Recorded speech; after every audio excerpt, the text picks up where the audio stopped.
योगी आदित्यनाथ ने लिया यूपी के सीएम ओहदे का हलफ। केशव प्रसाद मौर्य, ब्रजेश पाठक हुए डिप्टी सीएम। स्वतंत्र देव सिंह भी बने कैबिनेट वजीर। सीएम, डिप्टी सीएम के अलावा 15 कैबिनेट, 14 आजादाना इंचार्ज और 20 मामलकती वुज़रा ने लिया हलफ। बेबी रानी मौर्य, सुरेश खन्ना और दयाशंकर सिंह भी बने वजीर। खास मेहमान के तौर पर यूपी कैबिनेट की हलफबरदारी में शामिल हुए पीएम मोदी। वजीर दाखिला अमित शाह समेत कई सियासी और समाजी दिग्गज भी हुए शामिल।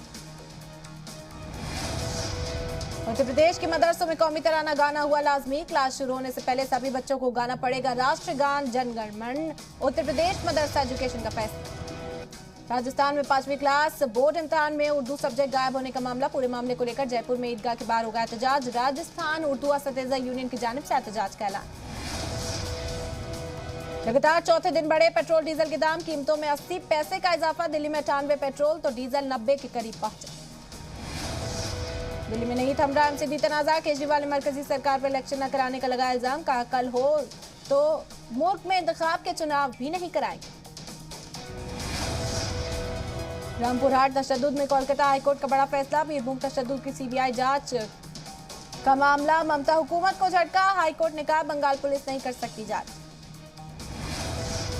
साहिबगंज से मनिहारी के बीच चलने वाला मलबरदार स्टीमर हादसे का शिकार। स्टीमर पर लदे थे कई गिट्टी से भरे ट्रक। 5 ट्रक गंगा में समाये, कई लोग लापता। रेस्क्यू ऑपरेशन जारी। दरभंगा से जमीन विवाद सुलझाने पर पुलिस ने किया पथराव। आक्रोश लोगों ने पुलिस पर किया पथराव।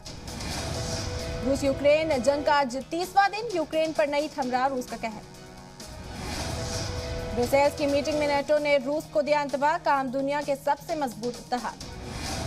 यूक्रेन पर रूस के फिजाई हमले जारी। रूस में सुखोई 34 से यूक्रेन की फौज काफिले पर किया हमला। रूसी फौज के खिलाफ यूक्रेन की जवाबी कार्रवाई। तबाह किए गए रूस के टैंक।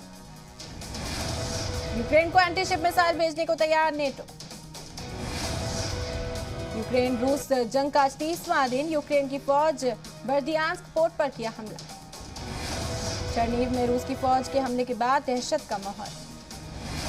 चरनीव में रूसी बड़े ने किए बड़े हमले। यूक्रेनी फौज ने तोपों से रूस की फजाई हमले का दिया जवाब। यूक्रेन के चरनीव में हालात बद से बदतर। बेल्जियम की दारुल हुकूमत ब्रसेल्स में नेटो समिट में शामिल हुए अमेरिकी सदर जो बाइडेन। रूस यूक्रेन जंग का 30वां दिन। कीव पर रूसी फौज के हमले लगातार जारी। रूस के खिलाफ नेटो का कड़ा रुख। नेटो चीफ ने कहा 4 नई फौजी टुकड़ियां भेजने पर मंजूर। यूरोप में हो रहे सम्मेलन में मीटिंग्स पर बोले ज़ेलेंस्की। कहा हम देखेंगे कौन हमारे साथ है। मारिउपोल में रूसी समथिक दोनेत्स्क में फौजी इंसान पहल। सैटेलाइट तस्वीरों में दिखे 40 से ज्यादा फाइटर हेलीकॉप्टर।